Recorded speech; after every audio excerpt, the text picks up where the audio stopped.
அனைவருக்கும் வணக்கம். இது கிஷோபா கடந்து Krishnan. Very good morning to all. என்ன பண்ணுறீங்க? நல்லபடியாக படிச்சுட்டு இருக்கீங்களா? ஓகே, இந்த வீடியோ பதிவு கொஞ்சம் லென்த்தாக கூட போகலாம். ஆனால் எவ்வளோ தூரம் இந்த வீடியோ பதிவு போகும் அப்படின்ட்டு எனக்கு சரியாக தெரியல. இருந்தாலும் இந்த வீடியோ பதிவு கண்டிப்பாக கொஞ்சம் லென்த்தாக தான் போகும். ஏன்னா நான் என்ன பேச போகிறேங்கிறது எனக்கே தெரியாது. பட் அந்த எண்டில் என் மனசில் என்னெல்லாம் தோணிகிட்ருக்கோ, என்னெல்லாம் என் மனசுலேருந்து வருதோ அது எல்லாமே வார்த்தைகளாக வரும். அதனால் இந்த வீடியோ பதிவு எவ்வளோ தூரம் எவ்வளோ லென்த் அப்படிங்கிறதுன்னு சொல்ல முடியாது. இந்த வீடியோ பதிவு காலையில் நீங்கள் பார்க்குறீங்க அப்படின்னா முழுசாக ஃப்ரீ டைம் கிடைக்கும்போது, உங்களுக்கு ஏதாவது ஃப்ரீ டைமாக இருக்கும்போது இந்த வீடியோ பதிவு கேளுங்க, சரிங்களா? முக்கியமாக நம்மளுடைய கிறிஸ்டோபா அகாடமி ஸ்டூடெண்ட்ஸ் வந்து கண்டிப்பாக இந்த வீடியோ பதிவு கேளுங்க. சரியாக இப்போ நான் வந்து புரண்டு புரண்டு படுத்துக்கிட்டே இருந்தேன். சடனாக தூக்கம் வரல. ஏதோ ஒரு மண்டைக்குள்ளே ஏதோ ஒரு யோசனை போய்கிட்டே இருந்துச்சு. சரியாக தூக்கம் வரல.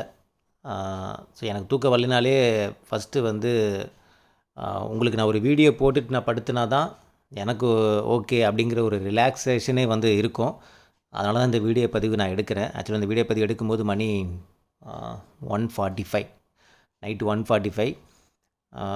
சரி, ஓகே. 2025 குரூப் 4 எக்ஸாம் இன்னும் 4 மாதம் இருக்குது. எனக்கு இன்றைக்கி ஒரு கால் வந்துருந்துச்சு. ஸோ அந்த கால் வந்து பேசும்போது நான் அதிகபட்சம் ஒரு 1 மினிட் தான் நான் பேசியிருப்பேன். நான் அதிகபட்சம் ஒரு 1 மினிட் தான் இன்றைக்கி நான் பேசியிருப்பேன். அதாவது இப்போ நீங்கள் வீடியோ காலையில் கேட்குறீங்க அப்படின்னா நேற்று ஈவினிங் வந்து பார்த்தீங்கன்னா ஒரு 6 o'clock இருக்குன்னு நினைக்கிறேன். ஒரு 1 மினிட் தான் அந்த கால் வந்து பேசியிருப்பேன். அந்த காலில் வந்து பேசின ஸ்டூடெண்ட்ஸ் வந்து பார்த்திங்கன்னா எனக்கு நிறையா கால் வரும். அதுவுமே நான் வந்து ஃபஸ்ட்டு தப்பாக எடுத்துக்காதீங்க. எனக்கு நிறைய கால் மெசேஜ் வரும். பட் எல்லாமே என்னால் வந்து மெசேஜ் பார்த்து இல்லை காலும் அட்டன் பண்ண முடியாதுங்கிறத தாண்டி முடியல. ஏன்னா ஒர்க் அது இதுன்னு இருக்கும்போது நிறைய கால் வர்றதுனால நிறைய வந்து எடுக்க முடியாத ஒரு சூழ்நிலைலாம் இருக்குது. அதனால் முடிஞ்ச வரைக்கும் என்னால் என்னென்ன கால் எடுத்து என்னென்ன சொல்ல முடியுமோ அதை நான் சொல்லியிருக்கேன். என்னென்ன மெசேஜுக்கு ரிப்ளை பண்ண முடியுமோ என்னால் முடிஞ்ச அளவுக்கு நான் வந்து பண்ணியிருக்கேன். சரி, ஓகே. அந்த ஒரு கால் வந்து பேசும்போது அந்த பொண்ணு ஹவுஸ் ஒய்ஃப் தான். 2 குழந்தைங்க இருக்காங்க. அந்த பொண்ணு பேசின ஒரே ஒரு நிமிஷம் கூட இருக்காது. பேசிட்டு அந்த பொண்ணு வைக்கும்போது எனக்கு எமோஷ்னலாக வந்து என்ன சொல்கிறதுனே தெரியல. ஏன்னா அந்த பொண்ணு பேசும்போதே, சார் நீங்கள் ஃபோன் எடுத்துட்டிங்களா, ரொம்ப நன்றி சார். தொடர்ந்து உங்களுக்கு படிச்சுட்ருக்கேன் சார், உங்களை நம்பி தாங்க சார் படிச்சுட்ருக்கேன். இந்த தடவை கண்டிப்பாக நான் பாஸ் பண்ணுவேன் சார். எனக்கு உங்கள் மேலே நம்பிக்கை இருக்குது சார்.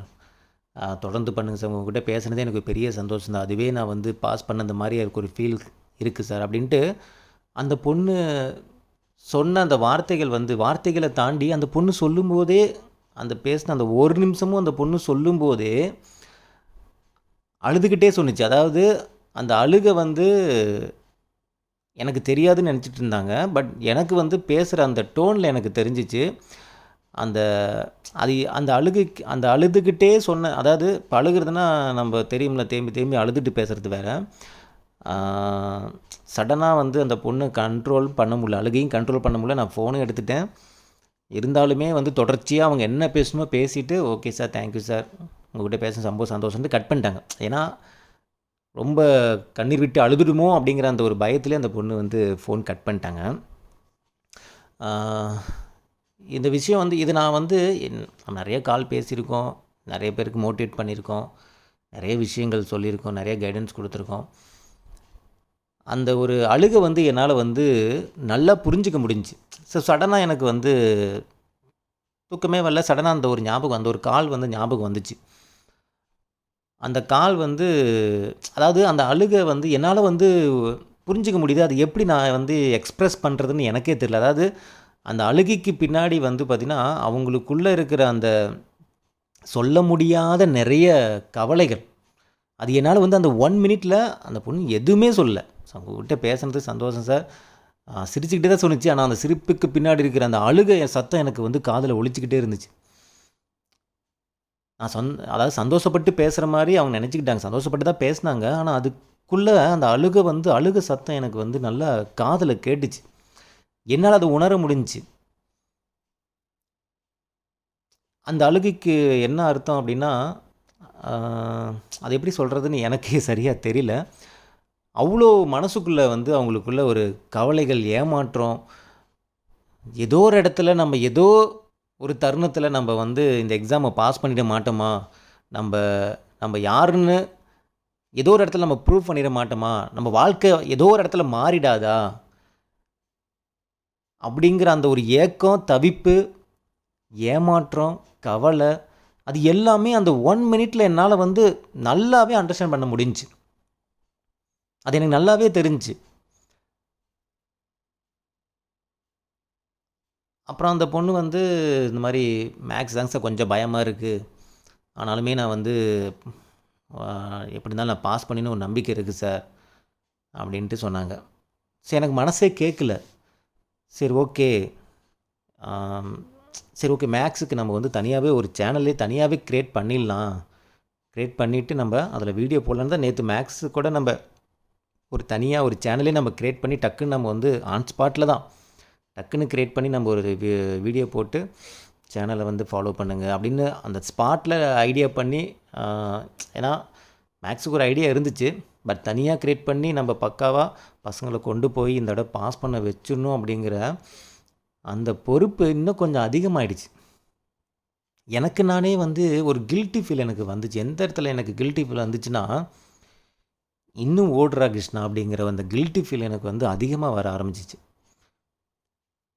இன்னும் கொஞ்சம் ஓடு, அதாவது நான் ஓடிட்டு தான் இருக்கேன், இன்னமும் வேகமாக ஓடுன்ட்டு என் மண்டையில் டப்புன்னு அடித்த மாதிரி அந்த ஒரு கால் இருந்துச்சு. இப்போ அந்த இடத்துல அந்த ஒரு பொண்ணு மட்டும் நான் சொல்ல கிடையாது, அதே சுச்சுவேஷனில் நம்மளை ஃபாலோ பண்ணுற நிறைய ஸ்டூடெண்ட்ஸ் இருக்கீங்கன்ட்டு என்னால் வந்து நல்லாவே அண்டர்ஸ்டாண்ட் பண்ணிக்க முடியுது. ஏன்னா உங்களுடைய ஒவ்வொரு கமாண்டுமே நான் பார்ப்பேன். எந்த கமாண்டுமே நான் வந்து ரீட் பண்ணாமல் கிடையாது, எல்லா கமாண்டுமே நான் ரீட் பண்ணுவேன். எல்லா கமெண்ட்டுமே ரீட் பண்ணுவேன். ஆனால் என்ன, என்னால் ரிப்ளை தான் கொடுக்க முடியாது. ஏன்னா ஒரு நாளைக்கு அவ்வளோ வீடியோ போடுறோம், அவ்வளோ கமெண்ட் வருது. நான் 10 மினிட்ஸுக்கு ஒன்ஸ் அந்த கமெண்ட்டை நான் வந்து ஒவ்வொரு கமெண்ட்டுமே நான் பார்த்து தான் அப்ரூவல் கொடுப்பேன். ஏன்னா சம்திங் வந்து ஒரு பேட் கமெண்ட்லாம் நிறைய வரும், அதாவது கிண்டல் பண்ணுற மாதிரி, கேலி பண்ணுற மாதிரிலாம் வரும். அதெல்லாம் நான் ரிஜெக்ட் பண்ணிவிடுவேன், ரிமூவ் பண்ணிவிடுவேன். ஸோ மற்ற கமெண்ட் தான் நான் வந்து அப்ரூவல் பண்ணுவேன். ஜென்யூனான கமெண்ட் எல்லாமே நான் அப்ரூவல் பண்ணுவேன் நான். அந்த மாதிரி ஒவ்வொரு கமெண்ட்டுமே நமக்கு தெரியுது. அதாவது ஒரு சில இடத்துலலாம் நமக்கு வந்து மற்றவங்க கிண்டல் பண்ணுற மாதிரி கூட இருக்கலாம் அந்த கமெண்ட்லாம்.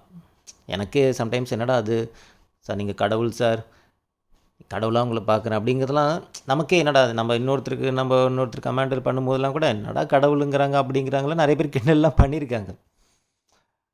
ஆனால் அதுக்கு பின்னாடி இருக்கக்கூடிய அந்த ஸ்டூடெண்ட்டோட ஒரு வழி, அவங்க ஏதோ ஒரு இடத்துல ஏதோ ஒரு தருணத்தில் இவங்க நம்மளை காப்பாற்றிட மாட்டாங்களா அப்படிங்கிற அந்த ஒரு ஏக்கம், ஒரு தவிப்பு. ஓகே, இவங்க இருக்காங்க, இவங்க எப்படியாவது நம்மளை பாஸ் பண்ண வச்சுடுவாங்க, நமக்கு சப்போர்ட்டிவாக ஒரு ஆள் இருக்காங்க, ரிஷோப் அகாடமி இருக்குது. ஏன்னா எல்லாருமே ஏனோ தோணுன்ட்டுலாம் அதான் சொல்கிறேன்லங்க, ஒரு கமெண்டை சும்மாலாம் யாருமே வந்து போட்டுற மாட்டாங்க. இப்போ எனக்குமே நானே நிறைய சுச்சுவேஷனில் இருந்திருக்கேன். பிஃபோர் இந்த யூடியூப் சேனல் ஸ்டார்ட் பண்ணுறதுக்கு முன்னாடி வெளியில் சொல்லிக்க முடியாத எவ்வளவோ கவலைகள் எனக்குள்ளே இருந்திருக்கு. பிஃபோர் இந்த யூடியூப் சேனல் ஸ்டார்ட் பண்ணுறதுக்கு முன்னாடி அதோடய தவிப்பு நான் யார்கிட்ட எப்படி சொல்லிக்க முடியாமல், யார்கிட்ட என்ன சொல்கிறது, எப்படி சொன்னால் எப்படி எடுத்துப்பாங்க, அது எங்கே ஆரம்பித்து எப்படி முடிக்கணும், அது சொல்கிறதுனால நமக்கு அங்கே என்ன கிடைக்கும், என்ன கிடைக்காது, எதுவாக இருந்தாலும் நம்ம கையில் அது அந்த ஒரு இது எனக்குள்ளேயே உள்ளுக்குள்ளேயே அழுகிறதுன்னு ஒன்று இருக்குது இல்லைங்களா. நிறைய பேர் கண்ணீர் விட்டு அழுதுருவாங்க, நிறைய பேர் உள்ளுக்குள்ளேயே அழுவாங்க, உள்ளுக்குள்ளேயே அழுது உள்ளுக்குள்ளேயே கண்ணீர் விடுவாங்க. அது எவ்வளோ பேர் ஃபீல் பண்ணியிருக்கீங்கன்னு எனக்கு தெரியல. நான் நிறைய இடத்துல ஃபீல் பண்ணியிருக்கேன் பிஃபோர் இந்த டிஎன்பிசி ஃபீல்டுக்கு வர்றதுக்கு முன்னாடி. ஸோ நான் உங்களுக்கு ஒரே ஒரு விஷயந்தான் என்னால் இந்த இடத்துல சொல்லிக்க முடியும். இது மற்ற யாருமே வந்து உணர முடியாது. இப்போ நான் சொல்கிற விஷயம் எல்லாராலையும் புரிஞ்சிக்க முடியாது. நம்ம ரிஷோப் அகாடமி ஃபாலோ பண்ணுற என்னுடைய மாணவர்கள், அவங்களால மட்டும்தான் இதை வந்து புரிஞ்சிக்க முடியும். மற்றவங்களுக்கு இது காமெடியாக இருக்கலாம், ஃபன்னாக இருக்கலாம், கிண்டலாக இருக்கலாம், கேலியாக இருக்கலாம், எப்படி வேணால் இருக்கலாம். பட் நான் உங்களுக்கு சொல்கிற ஒரே ஒரு விஷயந்தான் என்னென்னா, நீங்கள் கவலையே படாதீங்க, நாங்கள் இருக்கோம். அது மட்டும்தான் என்னால் சொல்லிக்க முடியுது. நாங்கள் இருக்கோம். நாங்கள் இருக்கோம், நாங்கள் கூட இருக்கோம், நீங்கள் கவலையே படாதீங்க. எந்த இடத்துலையுமே நீங்கள் வந்து உங்கள் மனசளவில் ரொம்ப உள்ளுக்குள்ளே அழுகாதீங்க. ஏன்னா என்னால் புரிஞ்சிக்க முடியுது, எல்லோரும் படிக்கிறீங்க, இந்த விட வேலை வாங்கினுன்ட்டு கஷ்டப்பட்டு படிக்கிறீங்க. ஆனால் உங்களுக்குள்ளே டெய்லியுமே ஒரு அழுகை வந்து இருக்குது. அந்த அழுகுரல் வந்து என்கிட்ட கேட்டுக்கிட்டே இருக்குது. என்னால் அது உணர முடியுது, என்னால் அது புரிஞ்சிக்க முடியுது. அந்த அழுகுரல் என்னால் புரிஞ்சிக்க முடியுது. அதாவது டெய்லியும் படிக்கிறீங்க, எல்லாம் முடிக்கிறீங்க, இதை படிக்கணும் அதை படிக்கணும் எல்லாமே உங்களுக்கு தெரியுது. எந்த இடத்துல தப்பு பண்ணுறோம், எந்த இடத்துல நம்ம வந்து சரியாக படிக்காமல் இருக்கோம், எல்லாமே புரியுது. ஆனால் எல்லாத்துக்குள்ளேயும் உங்களுக்குள்ளே அழுகிற, அதை வெளியில் தெரியும்பாங்கள்ல, கண்ணில் தண்ணி வந்தால் அழுகிறம்பாங்க. ஒரு சிலதே அவன் ஜாலியாக தான்டா இருக்கான், அவனுக்குள்ளே இருக்கிற அழுகை என்னால் புரிஞ்சிக்க முடியுது. நீங்கள் இயல்பாக இருக்கீங்க, இயல்பாக நாட்கள் போகுது, எல்லாம் போகுது. ஆனால் உங்களுக்குள்ளே நீங்கள் யாருக்கிட்டேயும் சொல்லிக்க முடியாமல் ஒரு அழுதுகிட்ருக்கீங்கள்ல, அது என்னால் புரிஞ்சிக்க முடியுது. நீங்கள் ஓப்பனாக கண்ணீர் விடுறவங்கள நான் வந்து கண்ணீர் துடைக்கிறனோ இல்லையோ, உள்ளுக்குள்ளேயே அழுதுகிட்ருக்கிறவங்களுடைய கண்ணீரை நான் கண்டிப்பாக இந்த 2025 என்னால் எவ்வளோக்கு எவ்வளோ வந்து உழைக்க முடியுமோ எஃபர்ட். இப்போ என்னாலங்கிறது இந்த இடத்துல நம்ம டீமை தான் எல்லாரையும் சேர்த்து தான் சொல்கிறேன். அதில் நான் முன்னாடி நிற்கிறேன், என் டீம் என் பின்னாடி நிற்கிறாங்க, இந்த தலைமை பொறுப்பில் நான் இருக்கேன். எவ்வளோக்கு என்னால் வந்து அந்த அழுகையை வந்து என்னால் மாற்ற முடியுமோ கண்டிப்பாக நான் மாற்றுவேன். அதில் வந்து ஒரு துளி அளவுக்கு கூட வந்து பார்த்தீங்கன்னா நீங்கள் எந்த இடத்துலையுமே தொய்வு அடைஞ்சிடாதீங்க. அந்த கண்ணீரை துடைக்கிறதுக்கு நான் சொல்கிறேன்ல, ஏன்னா நீங்கள் உங்கள் ஃபேமிலியில் ஒரு பர்சனை எடுத்துக்கங்க, உங்கள் அண்ணனை எடுத்துக்கங்க, தம்பியை எடுத்துக்கங்க. கண்டிப்பாக நான் உங்களுடைய கண்ணீரை துடைக்கிறதுக்கு என்னால் எவ்வளோக்கு எவ்வளோ எஃபோர்ட் போட முடியுமோ 100% இல்லை 200% கண்டிப்பாக போடுவேன்.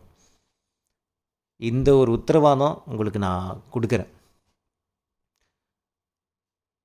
ஏன்னா நான் வந்து ஒரு சில உங்களுக்கு எப்படிலாம் பண்ணணும், என்னென்னலாம் பண்ணணும் அப்படிங்கிறது ஒரு சில மைண்டில் நான் வச்சுருந்தேன். அது இன்னமும் வந்து ஒரு அதான் சொல்லுவாங்க, டே பை டே வந்து அதோடைய பர்சன்டேஜ், எஃபர்ட்டோட பர்சன்டேஜ் வந்து நான் வந்து இன்க்ரீஸ் பண்ண பார்க்குறேன். இன்னமும் போடணும் எஃபர்ட்டு. ஏதோ ஒரு இடத்துல மிஸ் ஆகிடக்கூடாது, ஏதோ ஒரு இடத்துல விட்டுறக்கூடாது. கஷ்டப்பட்டு படிக்கிற ஃபாலோ பண்ணுற அந்த ஸ்டூடெண்ட்ஸ் வந்து விட்டுறக்கூடாது. இந்த தடவை வந்து மெஜாரிட்டி நிறைய பேர் வந்து பாஸ் பண்ண வச்சிடணும் அப்படிங்கிறதுல நான் வந்து இன்னும் கொஞ்சம் கடுமையாக உழைக்கணுங்கிறது நான் வந்து இன்னமும் தெரிஞ்சுக்கிட்டேன், இன்னும் அதிகமாக தெரிஞ்சுக்கிட்டேன். இன்னும் கடுமையாக உழைக்கணுங்கிறது டே பை டே என்னால் புரிஞ்சிக்க முடியுது. ஏன்னா இது நம்ம பார்த்த ஒரு வீடியோ, ஒரு 4 மேக்ஸு, 2 ஜிகே பாடம், தமிழ் அப்படின்ட்டு நம்ம சொல்லிட்டு போயிடலாம். பட் இதுக்குள்ளே உங்களுடைய லைஃப் இருக்குது, நிறைய பேருடைய அழுகை இருக்குது. அது எல்லாத்துக்குமான ஒரு தீர்வாக தான் நம்ம போடுற ஒவ்வொரு வீடியோவுமே அவங்க வாழ்க்கைக்கு தேவையான, அவங்க வாழ்க்கையே புரட்டி போடக்கூடிய ஒரு விஷயம் அப்படிங்கிறது, நிறைய பேரோட கண்ணீரை துடைக்கக்கூடிய ஒரு விஷயம் அப்படிங்கிறது என்னால் வந்து டெப்த்தாக புரிஞ்சிக்க முடியுது. அப்போ ஒவ்வொரு வீடியோவும் ஒவ்வொரு நாளும் நமக்கு எந்த அளவுக்கு முக்கியம் அப்படிங்கிறது இன்னும் நான் ஆழமாக தெரிஞ்சுக்கிட்டேன். என்ன சடனாக அந்த வீடியோ என் மனசில் இருக்கிற ஒரு சில விஷயங்கள் நம்ம மனசுக்குள்ளேயே வச்சுட்டு இருந்தேன்னு வச்சுங்களேன், எனக்கு ரொம்ப கஷ்டமாக போகும். அதனால தான் நான் வந்து உங்கள்கிட்ட நான் ஓப்பனாக என்னென்ன, அதாவது இன்னொன்று என்னென்னாங்க, ஒரே ஒரு விஷயம் என்னென்னா, என்னை பொறுத்த வரைக்கும் யார் எப்படி எடுத்துக்கிறீங்களோ இல்லை மற்றவங்க எப்படி எடுத்துக்கிறாங்க அதெல்லாம் அதை பற்றி எனக்கு கவலை இல்லைங்க. நான் ஓப்பனாக என் மனசுலேருந்து நான் சொல்கிறேன், பை ஹார்ட் என் மனசுலேருந்து சொல்கிறேன். என்னை பொறுத்த வரைக்கும் எனக்கு ஒரு கண்ணு என் ஃபேமிலினா, இன்னொரு கண்ணு என் ஸ்டூடெண்ட்டு தான். இது எப்படி எடுத்துக்கிட்டாலும் எனக்கு பிரச்சனையே கிடையாது. என் ஸ்டூடெண்ட் ஒரு கண்ணுனா ஒரு கண்ணு என் ஃபேமிலி. ஒரு கண்ணு இல்லை இன்னொரு கண்ணு பொழைச்சிக்கணும் அப்படிலாம் கிடையாது. 2 கண்ணுமே தேவை. 2 கண்ணுலையுமே கண்ணீர் வரும், 2 கண்ணுலையுமே ஆனந்த கண்ணீரும் வரலாம், அழுக கண்ணீரும் வரலாம். ஏன்னா இந்த இடத்துல இப்போ நான் என் ஃபேமிலியோட சந்தோஷமாக அதாவது ஒரு செட்டில் ஆகிட்டு அப்படிங்கிற மாதிரியான வாழ்க்கை நான் வாழ்ந்துட்டுருக்கேன் அப்படின்னா, அதுக்கு முழுக்க 100% இல்லை 1000% நீங்கள் மட்டும்தான் காரணம். நீங்கள் கொடுத்த ஒவ்வொரு ரூபா, நீங்கள் எனக்காக நீங்கள் பார்த்த வீடியோ, அதில் வரக்கூடிய வருமானமாக இருக்கட்டும், பேட்ச் போட்டு வரக்கூடிய வருமானமாக இருக்கட்டும், இது மட்டும்தான் எங்களுக்கான வருமானமே. வேறு எங்களுக்கான வேறு சோர்ஸுங்கிறதே கிடையாது. முழுக்க முழுக்க எங்களை வாழ வச்சிட்ருக்கிற ஒரு நல்ல உள்ளங்கள் நீங்கள் தான். அது நான் எந்த இடத்துலையுமே நான் வந்து மாற்றியே சொல்ல மாட்டேன். நமக்குன்னு எந்த ஒரு இதுவுமே கிடையாது.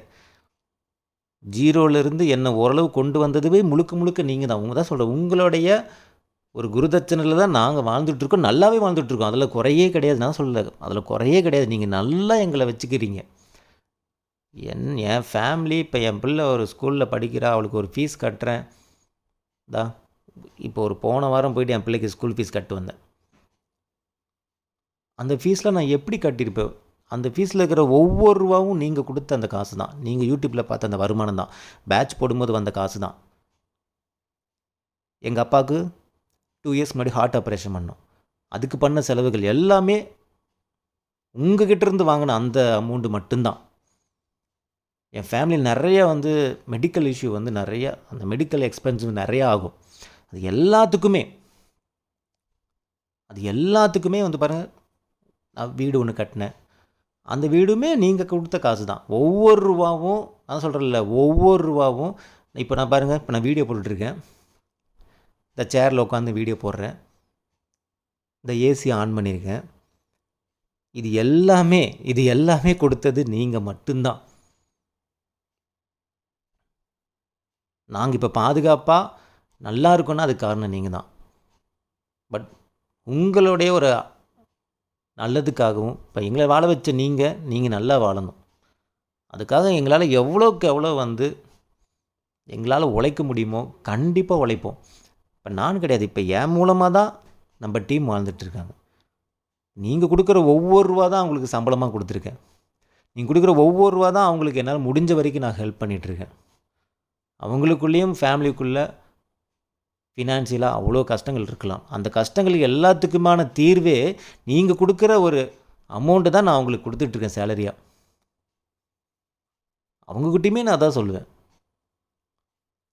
ஒவ்வொரு டைமும் நான் அதை தான் சொல்வேன். என் பசங்க கொடுக்குற காசு தான் உங்களுக்கு நான் சேலரியாக கொடுக்குறேன். நான் பூர்வீக சொத்துன்னு எனக்குலாம் எதுவுமே கிடையாது. என்கிட்ட 5 பைசா பார்த்தீங்கன்னா நான் வேலை இல்லாமல் இருந்தவன் நான். நீங்கள் கொடுக்குற ஒவ்வொரு ரூபா தான் அவங்களுக்கு சேலரியாக கொடுத்துட்ருக்கேன். அப்படிங்கும்போது உங்களை நாங்கள் எந்த அளவுக்கு வச்சுக்கணுமோ, எந்த அளவுக்கு நாங்கள் பாஸ் பண்ண வைக்கணும். அது எங்களுடைய கடமை. அப்படி நாங்கள் செய்யாமல் விட்டுட்டோம்னா அந்த கடவுள் எங்களை தண்டிச்சிடுவார். நான் சொல்கிறேன்ல, யார்கிட்ட வேணால் தப்பிச்சிக்கலாம், கடவுள் எங்களை தண்டிச்சுட்டு போயிட்டே இருப்பார். ஏன்டா, உன்னை வாழ வச்சவங்க, நீ இன்றைக்கி சாப்பிட்ற சாப்பாடு, உன் பிள்ளை சாப்பிட்ற சாப்பாடு, உன் பிள்ளை இன்றைக்கி ஸ்கூலில் போய் படிச்சுட்டு வரா, உங்கள் அப்பா அம்மா எல்லாருமே பார்த்தோன்னா இப்போது மெடிக்கல் இதிலேருந்து எல்லாமே தாண்டி இங்கே நிற்கிறாங்க. நீ ஒரு சொல்லும்படியான ஒரு வாழ்க்கை வாழ்ந்துட்டுருக்குன்னா அதுக்கு முழுக்க முழுக்க காரணம் உன் பசங்க தான், உன் ஸ்டூடெண்ட் தான். அப்படி இருக்கும்போது நீ எப்படி அவங்களுக்காக உழைக்காமல் இருக்கலாம் அப்படின்ட்டு அந்த கடவுள் என்னை பார்த்து கேட்பார்ல. கேட்கணும்னு இல்லை, அவர் எனக்கு என்ன தண்டனை கொடுக்குமோ அதை கொடுத்துட்டு போயிட்டே இருப்பார். உயரத்தில் தூக்கி என்னை வச்சவர் என்னை கீழே தூக்கி போகிறதுக்கு எவ்வளோ நாள் ஆக போகுது? ரொம்ப நாள்லாம் ஆகாது. ஸோ அந்த ஒரு இது எனக்கு இருக்குது. அது இயற்கையாகவே ஜென்ரலாகவே எனக்கு அந்த ஒரு உணர்வுகள் இருக்குது. எனக்கு இப்படி ஒரு வாய்ப்பை ஏற்படுத்தி கொடுத்துருக்காரு கடவுள். அதை விட என்ன, எனக்கு இது பண்ணிட்டாங்கோசரம் உங்களுக்கு நான் செய்யலை. நீங்கள் எங்கள் மேலே வச்சுருக்க அந்த அன்புக்கெல்லாம் இங்கே ஒன்றுமே கிடையாது. நான் சொல்கிறேன், நீங்கள் எங்கள் மேலே வச்சுருக்க அன்புங்கிறதெல்லாம் சான்ஸே கிடையாதுங்க. உண்மையிலுமே நீங்களாம், நான் என் பசங்கன்ட்டு நான் எங்கேயுமே நான் ப்ரௌடாக ஃபீல் பண்ணுவேன். என் பசங்க மாதிரிலாம் வராதுன்ட்டு எல்லா இடத்துலையுமே நான் ப்ரௌடாக ஃபீல் பண்ணுவேன். உண்மையிலுமே சொல்கிறேன், எவ்வளவோ ஸ்டூடெண்ட்ஸை நான் பார்த்துருக்கேன். நான் நிறைய இன்ஸ்டியூட்டில், நான் பேங்க் எக்ஸாமில் இன்ஸ்டியூட்லாம் போய் எடுத்திருக்கேன். அங்கே நான் ஒரு ஆசிரியர், அவ்வளோதான். இங்கே அப்படி கிடையாது. இங்கே எனக்கு ஒரு உடம்பு சரியில்லைன்னு வச்சிங்களேன், எனக்கு உடம்பு சரியில்லை தம்பிகளா, எனக்கு உடம்பு சரியில்லைப்பா, வீட்டில் மேடம்க்கு உடம்பு சரியில்லை, பாப்பா உடம்பு சரியில்லை, அவ்வளோ மெசேஜ், அவ்வளோ கமெண்டு. எங்களுக்காக எவ்வளோ பேர் எவ்வளோ விஷயங்கள் வந்து ப்ரே பண்ணியிருக்கீங்க. மனசார வந்து சார் உடம்பை பார்த்துக்குங்க சார், டேக் கேர் ஒரு ஹெல்த்து சார். அந்த இடத்துல உங்களுக்குன்னு கூட நீங்கள் யோசிக்க மாட்டீங்க. சார் உடம்பு பார்த்துங்க சார், உடம்பு பார்த்துட்டு நல்லபடியாக வந்து வீடியோ எடுங்க சார். அதாவதுங்க, இதெல்லாம் யாருக்குங்க கிடைக்கும்? யாருக்கு கிடைக்கும்? உண்மையான ஒரு அன்பு. நீங்கள் எத்தனை பேர் என்ன நேரில் பார்த்துருக்கீங்கன்னு தெரில. 99% என்னை நேரில் யாரும் பார்த்துருக்க மாட்டீங்க.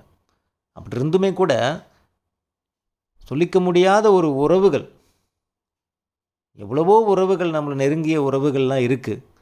அவங்களாம் நம்மளை காயப்படுத்தினது அதிகம். ஆனால் எங்கேயோ இருந்துக்கிட்டு எங்களுக்காக எவ்வளோ மெசேஜ் நீங்கள் அனுப்பிச்சிருப்பீங்க, எவ்வளோ கமெண்ட் எங்களுக்காக நீங்கள் சொல்லியிருப்பீங்க. நீங்கள் ஒரு இக்கட்டான ஒரு சூழ்நிலையில் இருக்கும்போது கூட எங்களுக்கான வாழ்த்துக்கள் எவ்வளோ சொல்லியிருக்கீங்க. மனசுலேருந்து சொல்லுவீங்க. அதுதாங்க இந்த இடத்துல வேணும். சும்மா ஃபார்மாலிட்டி சொல்கிறதுங்கிறதெல்லாம் அடுத்த பிரச்சனை. மனசுலேருந்து சொல்லுவீங்க. இதில் அல்டிமேட்டு என்னென்னா, இன்னொரு ஸ்டூடெண்ட்ஸ் அந்த கமெண்ட் பார்க்கும்போது, அதை ரீட் பண்ணும்போது எனக்கு வந்து என்ன உணர்வு ஏற்படுமோ அதை விடவே டபுள் மடங்கு உங்களுக்கு அந்த உணர்வு போயிட்டு, அக்கா நீங்கள் கவலைப்படாதீங்க, அந்த இடம் நீங்கள் பாஸ் பண்ணிடுவீங்க அப்படின்ட்டு இன்னொரு ஸ்டூடெண்ட்டுக்கு ஒரு ஆறுதல். ஸ்டூடெண்ட்டுக்கே ஆறுதல் சொல்கிற ஒரு விஷயம் நான் இங்கே தான் மெஜாரிட்டி நான் பார்க்குறேன். மற்ற இடத்துல இருக்கா இல்லையான்னு தெரியல. என்னோட இதில் நான் பார்த்துருக்கேன். அவ்வளோ கமெண்ட். ஆறுதல் கொடுக்குறவனே ஒரு இக்கட்டான ஒரு சூழ்நிலை தான் இருக்கான். இருந்தாலும் அவன் பாருங்க, அதுதான் என் பசங்க. நான் பெருமையாக சொல்லிப்பேன், என் பசங்க வேலை ஓகே, அவங்களுக்கு வேலை எந்த அளவுக்கு முக்கியம்னு எனக்கு தெரியுது. அவங்களுடைய பர்சனல் ஃபினான்சியலாக அவங்களுக்கு தேவைப்படுது. அவங்களுக்குன்னு ஒரு கடமை, அவங்க நிறைய பேருக்கு நிறைய செய்யணும்னு ஆசை இருக்குது. பட் அவங்க அது ஸ்டாண்டாக நின்னால் தான் அதை பண்ண முடியும். அவங்களுக்குள்ள ஒரு மனசில் இருக்கிற சின்ன சின்ன குறைகள் போனால் தான் அதை பண்ண முடியும். அந்த வேலையில் போய் ஜாயின் பண்ணிட்டாங்கன்னா அவனுக்கு தெரியும், அவனுடைய ஒரு நல்ல மனசு, அவன் 4 பேருக்கு நல்லாவே பண்ணுவான். அந்த சேவை மனப்பான்மைங்கிறதுலாம் நம்ம பசங்களுக்கெல்லாம் குறைவே இருக்காது. எவ்வளோ ஸ்டூடெண்ட்ஸ் எவ்வளோ பேர் சொல்லியிருக்காங்க சார், நான் பாஸ் பண்ணதுக்கப்புறம் கண்டிப்பாக என்ன மாதிரி கஷ்டப்படுற நிறைய பேருக்கு நான் வந்து ஹெல்ப் பண்ணுவேன். எவ்வளோ பேர் என்கிட்ட சொல்லியிருக்காங்க. அந்த மனசு இருக்கிறவங்க தான் என் ஸ்டூடெண்ட்ஸ். இது நான் சும்மா சொல்லிங்க, உண்மையிலுமே சொல்கிறேங்க. நீங்கள் உண்மையிலேயே ப்ரௌடாக ஃபீல் பண்ணீங்க. என் பசங்க உண்மையிலுமே நான் ப்ரௌடாக ஃபீல் பண்ணுவேன். ஏன்னா அந்த மாதிரி கேரக்டர் இல்லாத நம்ம ஸ்டூடெண்ட்ஸாக இருக்கவே மாட்டாங்க. ஏன்னா நம்ம ஃபாலோ பண்ணுறவங்க எல்லாருமே நம்ம சொல்லக்கூடிய கருத்துக்கள், நம்ம சொல்லக்கூடிய விஷயங்களை பிடிச்சிருந்து ஃபாலோ பண்ணுறவங்க. அப்படின்னா எனக்கு தெரியும் அவங்களாம் எந்த மாதிரியான கேரக்டராக இருப்பாங்க, எந்த மாதிரியான உணர்வுகளோடு இருப்பாங்கன்னு என்னால் புரிஞ்சிக்க முடியும். நான் உங்களுக்கு சொல்கிற ஒரே ஒரு இது என்னென்னா, நீங்கள் கவலையே படாதீங்க. இந்த 4 மாதம் நாங்கள் உங்களுக்காக தான். இந்த 4 மாதம்னு கிடையாது எப்போவுமே, பட் இந்த 4 மாதம் முழுக்க உங்களுக்காக தான். எங்களோட சிந்தனைகள், உணர்வுகள், அடுத்து என்ன பண்ணலாம், ஏது, நீங்கள் உங்களுக்காக வேலை வாங்கணும், வேலை வாங்கியே ஆகணுங்கிற எவ்வளோ ஒரு இக்கட்டான ஒரு சூழ்நிலையில் ஒரு கான்ஃபிடண்ட்டாக நீங்கள் படிச்சுட்ருக்கீங்களோ அதை விட டபுள் மடங்கு உங்கள் மேலே நீங்கள் பாஸ் பண்ணியே ஆகணுன்ட்டு நாங்கள் கங்கணம் கட்டிகிட்டு இருக்கிறோம்.